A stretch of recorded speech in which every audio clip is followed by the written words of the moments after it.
Moi, l'islam, je le connais. Je le connais parce que j'ai lu le Coran, parce que j'ai baigné, c'est ma culture, c'est ma religion, je l'aime. Et ma mère qui est partie m'a transmis ce qu'il y a de bien dans cette religion et je le transmets à ma fille.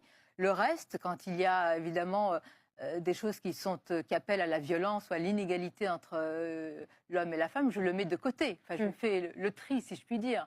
Aujourd'hui, certains affirment choisir dans leur religion ce qui les arrange et rejeter ce qui les dérange. Mais le souci, c'est que l'islam n'est pas un buffet où on sélectionne ce qui nous plaît. En effet, l'islam constitue un système cohérent, fondé sur une croyance, des actes d'adoration, une éthique et un cadre législatif. Et faire le tri, pour reprendre cette expression, revient simplement à détruire cette cohérence. En faisant cela, on ne se soumet plus à Dieu, mais à soi-même. Dès lors, on ne pratique plus l'islam, mais on suit une voie spirituelle façonnée par ses émotions, sa culture ou son époque. De plus, prétendre faire le tri revient à se placer au-dessus du message divin, en décidant ce qui doit être conservé ou rejeté, comme si une personne lambda pouvait réinterpréter ou corriger le texte coranique. Et cela sans avoir la connaissance nécessaire ou encore prendre en compte le contexte de sa révélation. Ensuite, il faut rappeler que connaître l'islam uniquement à travers le Coran est insuffisant. En effet, le Coran lui-même précise que la mission du prophète Mohammed, que la paix soit sur lui, n'était pas seulement de recevoir la révélation, mais aussi de l'expliquer aux gens comme le stipule ce verset. Et nous avons fait descendre sur toi, Mohammed, le rappel, afin que tu exposes clairement aux gens ce qui a été révélé